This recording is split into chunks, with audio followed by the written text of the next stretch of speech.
Welcome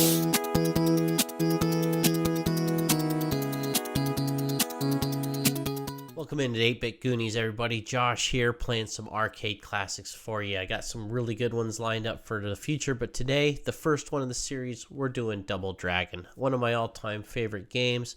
Arcade classic, quarter-sucking machine, absolutely. A lot of people remember it from the NES version, which was great, but we'll see the differences here clear as day. The arcade version definitely lacked in some of the level design that the NES version had, but boy, it makes up for it in the graphics and the overall grittiness and feel. So we're going to go ahead and fire it up. We're going to keep a quarter count on today's spinning just so we can see how much it takes to beat the game. We're going to play through the whole game. I'm going to fire it up here. First thing I want to notice is this opening scene. This is what caught my eye. I'm going to talk a little bit about my experience as we go through the game today of playing this as a child. When this game came out in 1987, I was 8 years old, and I vividly remember this opening scene. So, get the green and the gold dragon, quarter drops in, and here we go. Look at that. He punches her right into the gut, and the enemies walk away. We got the end boss there at the end. A little rev from the car, and Billy Lee is in action. So, yeah, we get the English tier. I'm not sure they ran out of space and just abbreviated that. We got our wanted posters of our end baddie, Willie, I believe is his name. They called him. Billy Lee and Jimmy Lee were the main characters here. Billy is the notorious first character who's after his love, Marion. Against the Black Warrior gang. These are the Black Warriors. They are the notorious evil baddies. Look at this chick here. My friends and I always used to have fun with this girl. She's like she's had a hard life, you know, hard living. Look at those purple tights and purple jumpsuit. She comes out with a whip with her afro, and you just whip her to death, man. It's just brutal. This is the first appearance of the Abobos.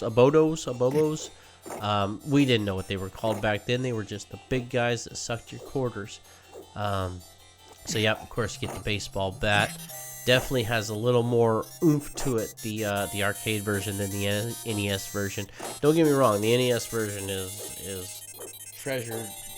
Absolutely, I love it. But this arcade version is just, oh man, it's hard hitting. So. A little story about this game. There is some slowdown on this, and that was, I remember that from the arcade back in '87. You would get slowdown in the arcade. Look at that knife to the face. So when I was a kid, there was really 3 prominent arcades in my area. There was one called Nickels and Dimes. That was up a little bit further, about a 20-minute drive, which as a kid, 20 minutes to ask for your parents to drive you up there was forever. Then we had the Boardwalk USA, which was a pay per hour. Look at this, the giant black Abobo. Man, these guys were rough. Even with a second player, look at that, the old toss you over his shoulder. Boardwalk USA, which was a pay per hour, pay per day, so you could go in there. I believe, you know, it was like $5 for an hour or $12, and you got all day. And you had a swipe card, and all the machines were card operated, and you swiped that card for as many credits as you wanted. Play all day. That one was another big part of my life. And then, of course, there was the Manitou Penny Arcade, which is still there today. If you're ever in Colorado, traveling through that neck of the woods. Colorado Springs, Manitou area, go over, see what the Penny Arcade has to offer. They have it all: the old pinball, the old nickel and dime machines, the horse derby. Little plug there for my buddies over there. Manitou Arcade, top notch. But this game doesn't remind me of any of those locations. This game to me is my local 7-Eleven. Look at there. There's level 1 done. Beat that dude's guts up with a baseball bat. But yeah, you go down to the local 7-Eleven, local gas station, where the ATMs are now. Sure enough, they would have 2 arcade games. That was where I cut my teeth on Street Fighter 2, Legend of Cage. I remember playing extensively there. But one of the other huge games that I first played there and played a lot there was this Double Dragon. And yeah, you drop the quarter in, and the bad guys walk up and punch your chick right in the guts and then haul her away. It was shocking. Before this, it was a lot of, before 87, we were looking at a lot of games like, I was playing Pac-Man and Frogger and Asteroids, stuff like that. So a lot of sprite-based games. You didn't get this crisp, clean animation. And then, in 87, 88, the revolution is here. And these games, holy moly, they changed lots. So Taito published this, and I guess originally, because this is obviously published in Japan initially, before it made its way stateside, they were Hammer and Spike before they became Billy and Jimmy, which Hammer and Spike are cool. That's, we'd go on to those comic style characters, but Billy and Jimmy work for me as well. Yeah, the lead guy is Willie Mackey, or they call him the Machine Gun Willie. So lots of similar character sprites, of course. It's a limited engine still, but it's running it really good. Before this, Renegade, I don't know if many of you played it. I believe Renegade is available now on the NES or the Switch archive. The Switch archive, arcade archive. Tough game. Another quarter-sucking machine. So this is pretty good. I think this is my first coin I have to drop in here. So we're going to keep track of those as we go along here. I'm going to start a counter up in the corner, and I want to do this with all the games that I play through. I'm going to see how much I would have had to dump in to finish these games in the old days. This is more baseball bat beaten. Another one of those hard, rough life chicks who just comes out. She's got her boots on, her purple jumper. She's just been pounding whiskey all night long, and now she's getting beat with a baseball bat. And then we've got these Emerald guys. So this is the first guy that can actually do a little bit more than the rest of the guys. He's got the jump kicks. He's basically he's the Shadow Zelda, or Shadow Link, excuse me. He's the shadow of Billy or Jimmy. He can do the head butts, the knee pounding. Yeah, basically just a rip-off of the main characters here. So, and you see there, as you try to grab him for one of the knee slams into the head, he'll resist that on you as well.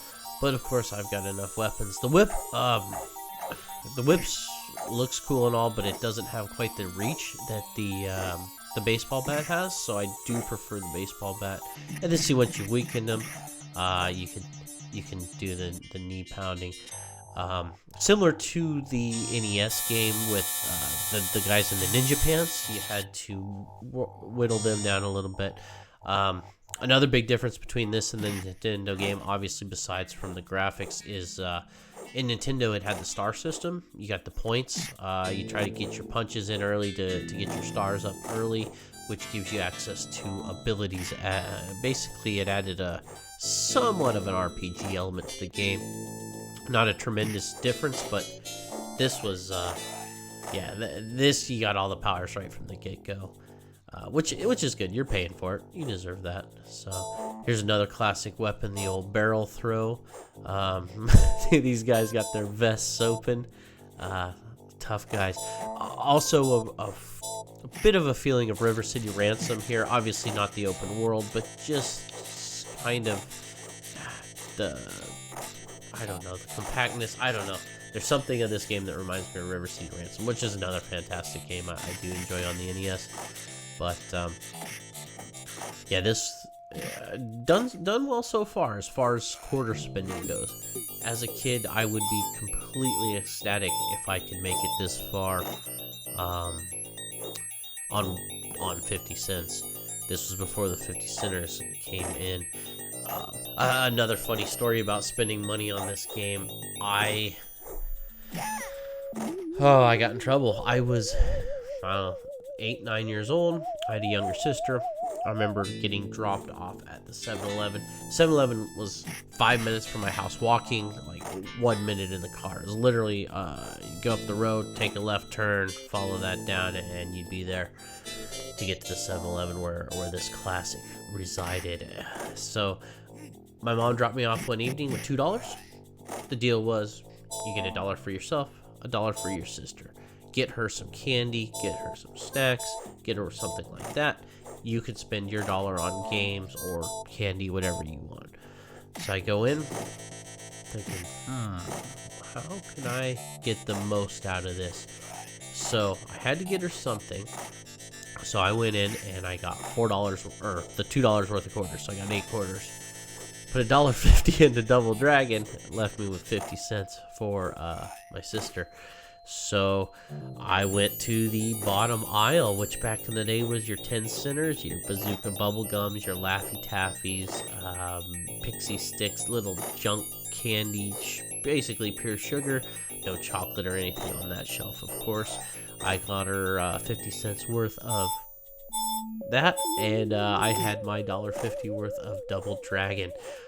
Needless to say, when I got back out, I showed my mom what I had procured for my sister. She did the math in her head very quickly and realized that, I was pulling a slick one over there, and I got it in trouble for that one. But was it worth it? You betcha. I probably didn't even make it this far, to be honest with you. I was a born gamer. I gamed my whole life, but at 8 years old in the arcade, it was tough. It was tough. And here's a quarter. Look at this. This is a quarter sucking situation right here, my friends. So there's another quarter down. Ooh, jumping. Yes, we made it. Sometimes you'd spend $1 just trying to make that jump. It was ridiculous. Not a platforming game. And then there you go. Right into the... Oh, look, he made it over. And he kicks me in. Holy shit. And then throws me right in. There's another quarter gone. Man. Yeah, that was the nature of the beast, though, of course. These were designed to get your money, and this game was one of the first where, you felt like you were making progress, and you wanted to keep putting a little bit of money in. See, that was the trick. Anytime you had a chance to dump somebody into the drink like that, take advantage of that, because those opportunities come few and far between in this game, and you can save some time and energy doing that. Obviously, with the heart system without any points don't matter. Oh, look at that. The knife just missed him even though I was on the same plane as him. So, these guys got their 50s wife beater shirts on there and their pink pants. Looks like they're ready for a rumble. Yeah, should be driving in their 56 Chevy convertible. One thing I wish you could do in this game would be to swap weapons, like right there. If I wanted the knife, pick it up, have to take a hit to drop a weapon.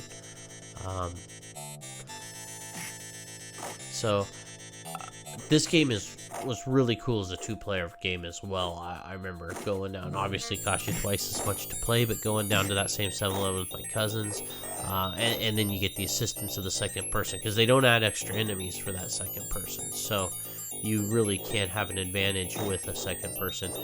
In fact, when I played through this the other night, I was having a hard time on the final boss. We'll get to that here shortly. The final boss, it's not nearly as hard as the NES game. Obviously, you can put quarters in, but it gets a little to the point where you're like, when you stand up, you might get one kick in if you're lucky. Now, there are some strategies, and we'll get to that here as well. You can do certainly to keep the enemies at bay. But with that second person even on screen, to just pull one enemy away really can make a difference in this game.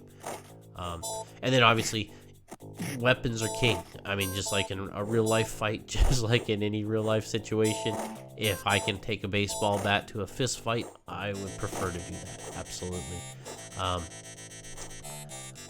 The arcade in the NES version, they just take those weapons away. Even if you have them in your hand, they just start flashing as soon as you go to the next level or the next part of the stage. But in this arcade version, it doesn't happen. You can pretty much carry a weapon with you all the way through into the end bosses, which at this point you'll drop it, but that's because of the stage. All right, so invade the enemy base. So we are coming up. We get a couple more of these green, the Emerald Lees, we'll call them, because they're not Billy Lee, they're not Jimmy Lee, they're the Emerald Lees. And another strategy I use here is only progress that screen slightly. No need to, if you keep moving to the right, you might get 2 or 3 of these guys on there with you. Definitely try to only progress it as little as you can. Of course, when you got a second player, that other person is going to go walking right ahead and bring everybody over, and you're like, thanks, man. Fucking awesome. But, yeah, so, you know, and that opening scene, I'm still, sorry, caught up on that opening scene, because it is brutal how he gut punch. They did that in the NES version. I mean, it's not as graphic, and you don't quite get the upskirt panty shot as much as you do in this version, but holy shit. Yeah, unbelievable. Here's another move I had forgotten I had up to this point, but that elbow, the elbow's pretty potent. It has some range on it, and it does some damage. In the NES version, the elbow and the headbutts are very powerful. And once you get those, obviously, in the second Double Dragon, they spread that out. We will be doing Double Dragon 2. I do have that as well, and I think I would like to do a playthrough of that, because that's going to suck some more quarters. Been doing pretty good on this one. Not sure what our count's up to. It'll flash every time we use one. Definitely going to be putting in some quarters here at the end, and we'll see what we end up at. Oh, look at that. Kicked off of the stairs. The dynamite, another, see, here's the part where I was trying to get him close to the edge just to save some time. Chuck him over the edge. I don't think I get him here. Oh, there we go, off the edge. I did get him perfect. So look, you get to do the sideways shimmy if you want up there. Nothing like chucking a big old boulder. You know how heavy that rock is? Like, in proportion, if that's a granite rock, how heavy that would be. Picks it up and just smashes it into people. Yeah. So this, this was one of those games that was across the board, though. Like all those arcades I mentioned earlier at Nickels and Dimes and Boardwalk USA, they look at that, holding you up. The old classic wrestling move, the full Nelson, so the other guy can hit you. But no, this is one of those games that was kind of universal. There's another quarter. So all the arcades that I used to go to, you would have a copy of Double Dragon in there. There'd be a cabinet, sometimes 2 cabinets, because it was a very popular game. I'm sure it made Taito a lot of money, and it made those arcades a lot of money, because it was a beautiful new technology when it came out. The home version really had a lot of buzz about it. Look at this guy. Incredible Hulk Abobo with his white pants on. Tough son of a bitch. Look, he's got the red foaming mouth and the big eyes. If anybody hasn't played Abobo's Adventure, check it out. If you are any sort of nostalgic retro fan, that's a great homebrew game there that somebody's put together. So yeah, look at that, the old hip toss, another hip toss. Well, it's not draining any energy super fast, so that's good. So I didn't do too bad on that level. And here we go into the palace. Now, the NES version had a lot more stages. I've talked about that. Granted, there was a lot of that awful platforming in the caverns. And then this bullshit, if anybody's played the NES version or the arcade version, here's a quarter sucking part right here. This is some bullshit. Get through it as quick as you can. Look at that. One hit. 3 bars of energy from one hit. Boom. Dead. Another death. And that, yeah. Oh, there's another death. Yep. Cheap pits. So even though we avoided a lot of the bullshit platforming from the NES version in this, there's still some bullshit platforming that I'm calling out right here is bullshit. There's no need for platforming in a fighting game. I do like that you can use the environment against your enemies, though. That is an awesome element here. I tried to do it here, but it was just slightly off screen, so I couldn't get it to go. But the fact that you can use your environments to kill the bad guys is, well, it's only fair, first of all. And it was another really cool element that this game brought to gaming. So, and again, like I said, up to this point, it had been a lot of Frogger and game, you know, those style of games, or a lot of pinball and a lot of the arcade, you know, pinball, or not pinball, gallery gun games, stuff like that. Galaga, Pole Position. That's what I played up until this point. And then this comes in and you're like, holy shit. This, first of all, it looks beautiful. It really is just a pretty game, especially for 87. And then to see this level of violence at a time when, you know, Bloodsport, Commando, Arnold, Stallone, all that stuff is in full swing. You know, this is living the dream here. This game was exactly what I was looking for, and exactly why I would walk down to the local gas station to play this, or any excuse to get to the arcade. With double black abobos out of the wall.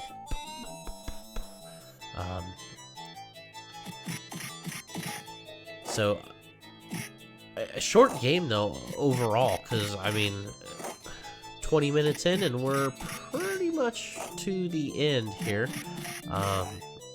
These guys are a little bit tough. What I'm going to do as well is once we finish here, I'll play the full thing in a full speed.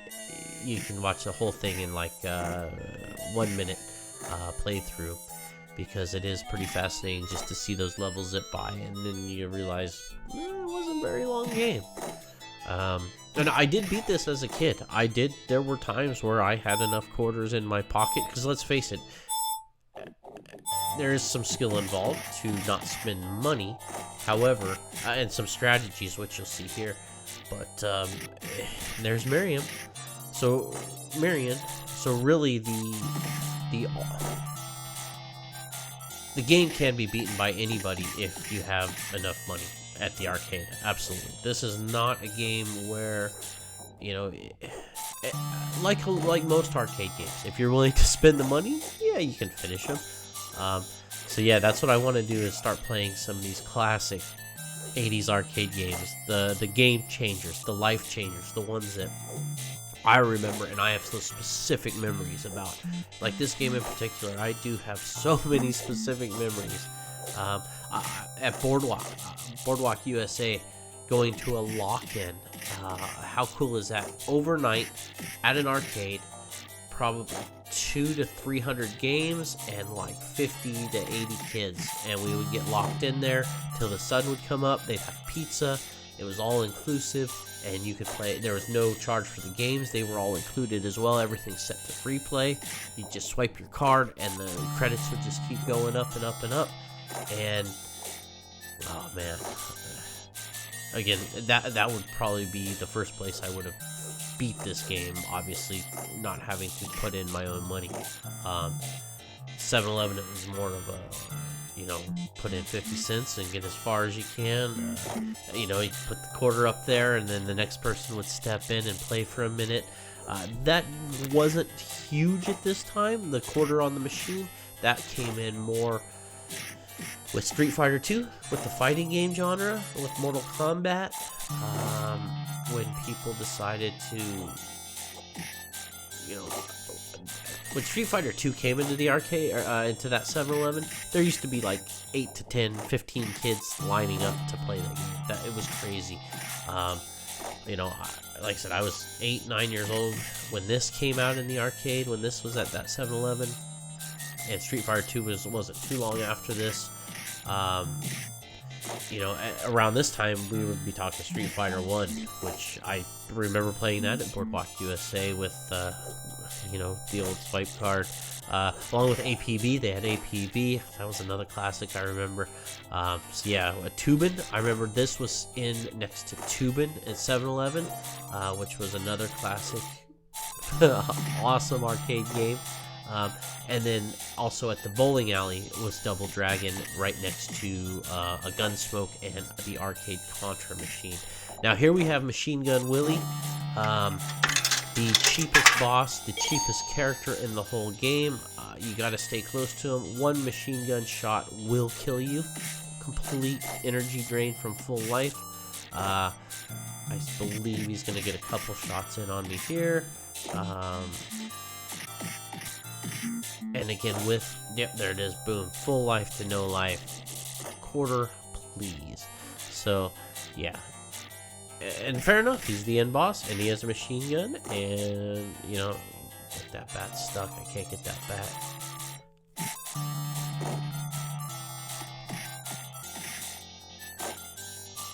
Still, cool boss. I like that he fights with his henchmen. You can eliminate his henchmen, but why would a boss battle by himself if he still has henchmen? So, there's one of his henchmen dead. I believe I'm gonna get him here pretty soon. Do a head bash. Chuck his boy at him. Try not to get shot by that gun. Oh, and there he is, and then his boy starts to run away, and that is it. Marion falls from the rope somehow, and we get the end sequence. Look, more panties. Japanese, that's a Japanese thing. May you live happily forever. And that's that. So, Double Dragon, very quick, beautiful, fun, loads of memories. I hope you guys enjoyed this. I plan on doing a few more of these series, and I'm going to get them up soon. Hopefully we get another one up in the next 24 hours. I haven't decided quite what I'm playing yet. I'm going to go through and bust out the old arcade machines, and we'll see what surfaces. Again, thanks for watching. Like and subscribe. We really appreciate it. We'll talk to you soon.